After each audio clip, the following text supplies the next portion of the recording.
ನೇಕಾರರ ಕಾರ್ಮಿಕರ ನೇಕಾರ ಸಮ್ಮಾನ್ ಯೋಜನೆ ಅಡಿ ವಾರ್ಷಿಕ ಆರ್ಥಿಕ ನೆರವು ಹಣ ಬರದೇ ಇರುವ ಕಾರಣ ಮನವಿ ಪತ್ರ ಸಲ್ಲಿಕೆ. ಬಾಗಲಕೋಟೆ ಜಿಲ್ಲೆಯ ಗುಳೇದಗುಡ್ಡ ತಾಲೂಕಿನ ಗುಳೇದಗುಡ್ಡ ಪಟ್ಟಣದ ನೇಕಾರರಿಗೆ ನೇಕಾರ ಕಾರ್ಮಿಕರ ನೇಕಾರ ಸಮ್ಮಾನ್ ಯೋಜನೆ ಅಡಿ ವಾರ್ಷಿಕ ಆರ್ಥಿಕ ನೆರವು 2024 ಮತ್ತು 2025ನೇ ಸಾಲಿನ ನೇಕಾರ ಸಮ್ಮಾನ ಯೋಜನೆ ಅಡಿ ನಮಗೆ ಹಣ ಸಂದಾಯ ಆಗಿರುವುದಿಲ್ಲ. ಆದ ಕಾರಣ ಈ ಯೋಜನೆ ಅಡಿ ನೇಕಾರ ಸಮ್ಮಾನ ಯೋಜನಾ ಸೌಲಭ್ಯವನ್ನು ಒದಗಿಸಿಕೊಡುವಂತೆ ಬಾಗಲಕೋಟ ಜಿಲ್ಲಾ ನೇಕಾರ ಪ್ರಕೋಷ್ಠ ಸಂಚಾಲಕರು ಹಾಗೂ ಗುಳೇದಗುಡ್ಡದ ನೇಕಾರ ಬಾಂಧವರ ಸಮ್ಮುಖದಲ್ಲಿ ಬಾಗಲಕೋಟ ಜಿಲ್ಲಾ ಕೈಮಗ್ಗ ಜವಳಿ ಇಲಾಖೆಯ ಉಪನಿರ್ದೇಶಕರಾದ BA ಫಿರಜಾದಿ ಇವರಿಗೆ ನೇಕಾರ ಕಾರ್ಮಿಕರಿಂದ ಮನವಿ ಅರ್ಜಿಯನ್ನು ಸಲ್ಲಿಸಿದರು. ಈ ಸಂದರ್ಭದಲ್ಲಿ ಬಾಗಲಕೋಟ ಜಿಲ್ಲಾ ನೇಕಾರ ಪ್ರಕೋಷ್ಠ ಸಂಚಾಲಕರಾದ ಮಂಜುನಾಥ್ ಹಣಗಿ, ಶಿವಾನಂದ್ ಮನಗೋಳಿ, ಸಂಗಪ್ಪ ಮಸಳಿ, ಶಿಕಂದರ್ ಜಾಲಿಹಾಳ್, ಪಾಂಡುರಂಗ ಮನಗೋಳಿ ಇನ್ನೂ ಅನೇಕ ನೇಕಾರರು ಪಾಲ್ಗೊಂಡಿದ್ದರು. ವರದಿ BS ಮನಗೋಳಿ, ಕನಕ ಟಿವಿ, ಗುಳೇದಗುಡ್ಡ. ಕನಕ ಟಿವಿ ಕನ್ನಡ, ಸುದ್ದಿ ನಿಮ್ಮದು, ಧ್ವನಿ ನಮ್ಮದು. ಯಾವುದೇ ಸುದ್ದಿ ಹಾಗೂ ಜಾಹೀರಾತು ನೀಡಲು ಸಂಪರ್ಕಿಸಿ. ರಾಜ್ಯಾದ್ಯಂತ ಪ್ರತಿ ಜಿಲ್ಲೆ ಹಾಗೂ ತಾಲೂಕು ಭಾಗದಲ್ಲಿ ಮಹಿಳೆಯರು ಹಾಗೂ ಪುರುಷರು ವರದಿಗಾರರು ಬೇಕಾಗಿದ್ದಾರೆ. ಆಸಕ್ತಿ ಉಳ್ಳವರು ಕೂಡಲೇ ಕರೆ ಮಾಡಿ 9360661853.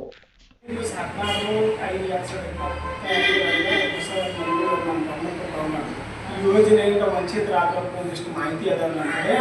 ಅದಕ್ಕೆ ಮಾನ್ಯ ಜವಳಿ ಅಧಿಕಾರಿಗಳು ಬಾಗಲಕೋಟೆಯವರು ಗಮನಕ್ಕೆ ತಗೊಂಡ್ಬಂದು ನಾವು 2 ವರ್ಷದಿಂದ ಫಲಾನುಭವಿಯಾಗಿ ಈ ವರ್ಷದಲ್ಲಿ ನಾವು ಯೋಜನೆಯಿಂದ ವಂಚಿತರಾಗಿದ್ದೀವಿ. ಅದಕ್ಕಾಗಿ ಇದನ್ನು ಸರ್ಕಾರ ಮಟ್ಟಕ್ಕೆ ಗಮನಕ್ಕೆ ತರೋದು ಅಂತ ಅವರು ಮನವರಿಕೆ ಮಾಡಿಕೊಂಡು ಆ ಪ್ರಕಾರ ನಾವು ಹೇಳಿದ್ವಿ ಅವರಿಗೆ.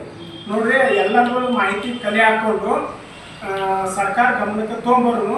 ಸರ್ಕಾರ ನಾವೇನು ಅರ್ಜಿ ಕೊಟ್ಟಿರ್ತಾರೆ ಅದನ್ನು ಪರಿಶೀಲನೆ ಸಲುವಾಗಿ ಜವಳಿ ಅಧಿಕಾರಿಗಳು ತಮ್ಮ ಮನೆಗೆ ವಿಸಿಟ್ ಮಾಡುವಾಗ ನೀವೇನು ನಿಖರವಾಗಿ ತೊಡಗಿಸ್ಕೊಂಡಿರ್ತ ಅಂತ ಮಾಹಿತಿ ಕೊಡ್ತಕ್ಕಂಥದ್ದು ನಿಮ್ಮ ಕರ್ತವ್ಯ.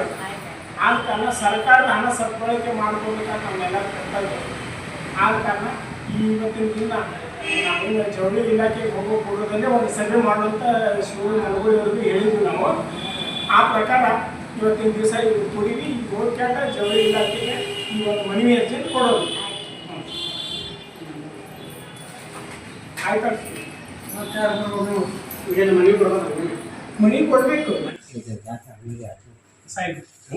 ಈ ಕಳೆದ 2024-25ನೇ ಸಾಲಿನ ಅಡಿಯೊಳಗೆ ನೇಕಾರ ಸಮ್ಮಾನ್ ಯೋಜನೆ ಅಡಿಯೊಳಗೆ ಗುಳೇದಗುಡ್ಡ ಒಂದಿಷ್ಟು ನೇಕಾರರಿಗೆ ಈ ಯೋಜನೆಗಳು ವಂಚಿತರಾಗ್ಯಾರ. ಮೊದಲು ಯೋಜನೆಯೊಳಗೆ ಹಣ ಸಂದಾಯ ಹಾಕಿತ್ತು ಅವರ ಅಕೌಂಟಿಗೆ.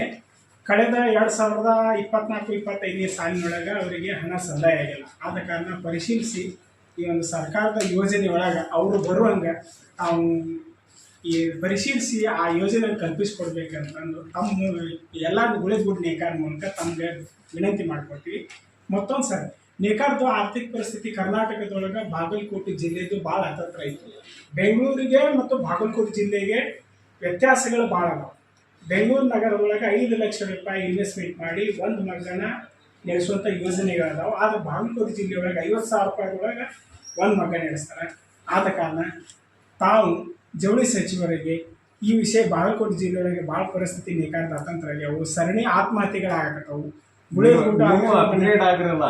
ಈಗ ಸರ ಈಗ ಆ ವೃತ್ತಿಗೆ ವರ್ಗಾವಣೆ ಆಗ್ಬೇಕಾದ್ರೆ ನಮ್ಮಲ್ಲಿ ಆರ್ಥಿಕ ಪರಿಸ್ಥಿತಿನೂ ಸದೃಢ ಇಲ್ಲ. ಆದ ಕಾರಣ ನೇಕಾರದ ಸಭೆಗಳನ್ನ ಆಯೋಜನೆ ಮಾಡಲಿ. ನೇಕಾರನ ಏನಂತ ಬಟ್ಟೆ ಖರೀದಿ ಮಾಡುವಂಥ ವಿಚಾರಾದಿಗಳು ತಮ್ಮ ಮೂಲಕ ಸರ್ಕಾರ ಗಮನಕ್ಕೂ ತೊಗೊಂಡ್ಬರ್ರಿ. ನಮ್ಮನ್ನು ಆ ಸಂದರ್ಭದಲ್ಲಿ ಕರೆದ್ರಿಂದ ನಾವು ನಮ್ಮ ಮನವರಿಕೆಯನ್ನು ಸರ್ಕಾರದಿಂದ ವಿನಂತಿಪೂರ್ವಕವಾಗಿ ವಿನಂತಿ ಮಾಡ್ಕೋತೀವಿ. ಆದ ಕಾರಣ ಈ ಯೋಜನೆಗಳನ್ನ ಸರ್ಕಾರಕ್ಕೆ ತಲುಪಿಸ್ಬೇಕಂತ ತಮ್ಮ ಮೂಲಕ ಈ ಮೂಲಕ ಕೇಳ್ಕೊಳ್ತಾ ಇದ್ದೀವಿ.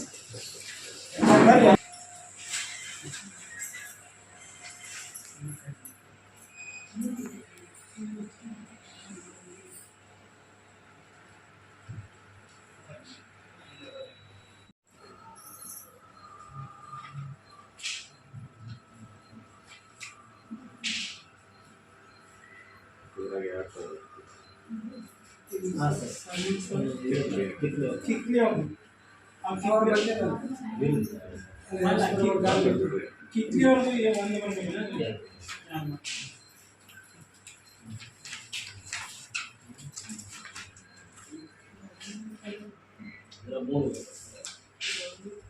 ಇವು ಬಂದವ್ರೆ ಬಳಕೆ ಎಷ್ಟೈತಿ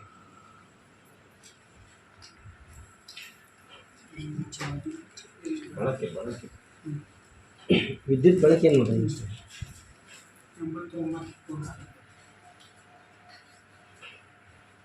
ಅಂದರೆ ವರ್ಕಿಂಗ್ ಇಲ್ಲ ಈಗ ಅಷ್ಟಂಕರ ಬರೋದಿಲ್ಲ ಮಿನಿಮಮ್ ಚಾರ್ಜ್ ಒಂದು HP ಗೆ पहिला मग ಬಂದಿತ್ತು ಅಂದ್ರೆ ಆ ಟೈಮ್